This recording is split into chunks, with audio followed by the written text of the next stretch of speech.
Pernahkah kamu berpikir, simbol yang sekarang kita lihat di atas gereja atau sebagai kalung, dulunya adalah lambang horor. Jauh sebelum menjadi tanda iman, salib adalah pemandangan mengerikan di pinggir jalan kekaisaran Romawi. Basah oleh darah, ia menjadi peringatan keras bagi siapapun yang berani melawan kekuasaan. Salib bukanlah simbol harapan, melainkan simbol kematian yang paling hina. Di dunia Romawi kuno, penyaliban adalah hukuman paling kejam. Tujuannya bukan cuma untuk membunuh, tapi untuk mempermalukan. Korbannya dibiarkan tergantung berjam-jam, bahkan berhari-hari, menahan sakit luar biasa, sesak napas, dan ejekan orang yang lewat. Hukuman ini bukan untuk warga Romawi terhormat. Ia disediakan bagi para budak, pemberontak, dan mereka yang dianggap ancaman bagi negara. Di tengah dunia yang keras inilah, di sebuah provinsi kecil bernama Yudea, lahirlah seorang anak bernama Yesus dari Nazaret. Ia bukan bangsawan atau pendiri agama. Ia lahir dan hidup sebagai seorang Yahudi, mengajarkan ajaran yang berakar kuat pada tradisi Taurat. Yesus berbicara tentang kasih, pertobatan, dan kerajaan Tuhan yang tidak dibangun dengan pedang, melainkan dengan perubahan hati. Ia berjalan dari desa ke desa, mengajar orang-orang miskin, yang sakit, dan yang terpinggirkan. Banyak yang menganggapnya guru. Sebagian melihatnya sebagai nabi.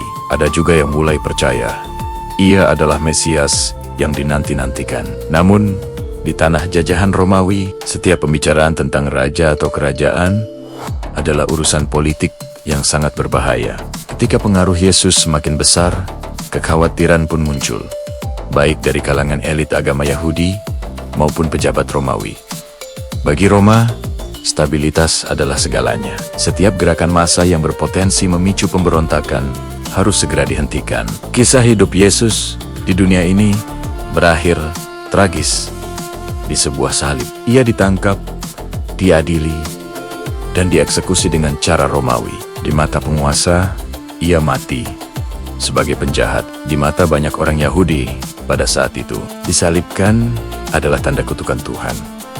Bahkan bagi murid-murid Nia sendiri, kematian itu adalah pukulan telak yang menghancurkan semua harapan. Pada momen itu, tidak ada satupun dari mereka yang memuliakan salib. Bagi mereka, salib adalah lambang kegagalan, trauma, dan ketakutan. Jika ada simbol yang dipakai orang Kristen awal, itu adalah gambar ikan atau gembala, bukan salib. Tapi cerita tidak berhenti di situ. Para pengikut Yesus kemudian menyebarkan kabar bahwa guru mereka telah bangkit dari kematian. Keyakinan akan kebangkitan inilah yang menjadi jantung gerakan baru mereka. Bukan penyaliban yang mereka muliakan, melainkan kebangkitan. Mereka percaya kematian Yesus bukanlah akhir, melainkan awal dari sebuah rencana keselamatan. Pada abad pertama, gerakan ini masih sepenuhnya berada dalam dunia Yahudi.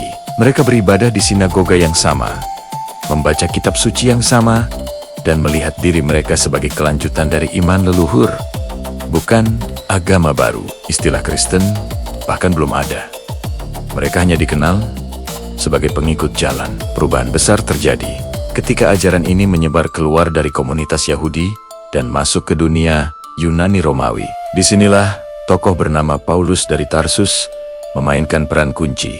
Ia membawa pesan tentang Yesus kepada bangsa-bangsa non-Yahudi. Paulus menafsirkan kembali makna kematian Yesus menggunakan bahasa filsafat dan budaya yang dipahami orang Romawi. Salib yang tadinya hanya alat eksekusi mulai diberi makna teologisis yang mendalam, bukan lagi sekadar hukuman, melainkan simbol pengorbanan ilahi. Meski begitu, selama hampir 300 tahun, orang Kristen hidup sebagai kelompok minoritas yang sering dicurigai. Mereka menolak menyembah kaisar dan dewa-dewa Romawi, sehingga dianggap mengancam tatanan sosial. Banyak dari mereka yang dianiaya, dipenjara, bahkan dibunuh. Namun anehnya, justru di tengah penderitaan itulah, iman mereka semakin kuat dan menyebar luas. Segalanya berubah total pada awal abad keempat. Pada tahun 312 Masehi, seorang jenderal Romawi bernama Konstantinus sedang bersiap untuk pertempuran besar memperebutkan takhta kekaisaran. Menurut catatan sejarah gereja, sebelum perang, ia mengaku melihat sebuah tanda di langit yang diidentikan sebagai salib, disertai pesan bahwa dengan tanda itu ia akan menang. Konstantinus memenangkan pertempuran itu. Setahun kemudian, pada tahun 313, ia mengeluarkan Edik Milano, sebuah dekrit yang secara resmi mengakhiri penganiayaan terhadap umat Kristen dan memberikan kebebasan beragama di seluruh kekaisaran.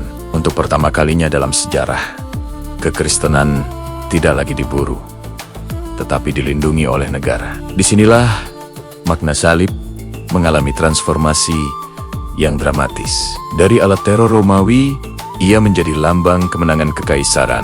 Dari simbol kehinaan, ia diangkat menjadi tanda kemuliaan. Salib tidak lagi berdiri di pinggir jalan sebagai alat eksekusi, tetapi mulai dipasang di istana, gereja-gereja yang baru dibangun, dan bahkan pada bendera militer.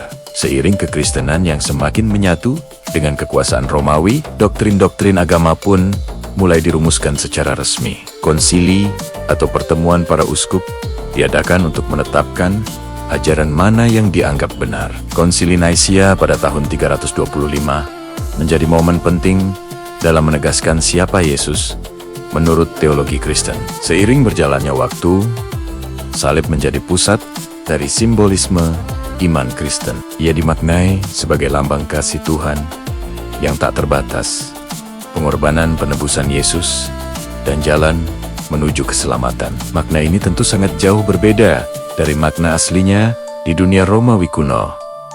Namun, sejarah selalu menyimpan banyak lapisan. Di satu sisi, salib adalah simbol iman dan pengharapan bagi miliaran orang di seluruh dunia. Di sisi lain, ia juga menjadi pengingat bahwa agama dan kekuasaan pernah berjalan beriringan, saling memengaruhi, dan bersama-sama membentuk sejarah peradaban kita. Dari sana, kekristenan berkembang menjadi agama global, menyebar ke Eropa, Afrika, Asia, dan akhirnya ke seluruh penjuru bumi.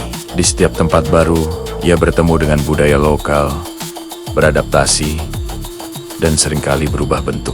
Tetapi salib tetap menjadi simbolnya yang paling universal dan dikenali, meskipun maknanya terus ditafsirkan ulang oleh setiap zaman. Jadi, ketika kita melihat salib hari ini, entah di puncak gereja, di dinding rumah, atau sebagai perhiasan, kita tidak hanya melihat sebuah simbol iman. Kita juga sedang melihat jejak perjalanan sejarah yang sangat panjang. Sebuah perjalanan dari jalanan bergarah kekaisaran Romawi, dari ketakutan para budak dan pemberontak, dari kesedihan para murid Yesus, hingga akhirnya sampai ke altar-altar megah dan ke dalam ruang batin manusia modern. Sejarah salib adalah kisah luar biasa tentang perubahan makna, tentang bagaimana sesuatu yang lahir dari kekerasan bisa diubah menjadi simbol harapan, dan bagaimana iman, politik, serta manusia saling berkelindan dalam perjalanan panjang peradaban dunia. Terima kasih sudah menonton. Jika kamu suka konten seperti ini, jangan lupa like, share, dan subscribe channel kami untuk video-video menarik lainnya. Sampai jumpa.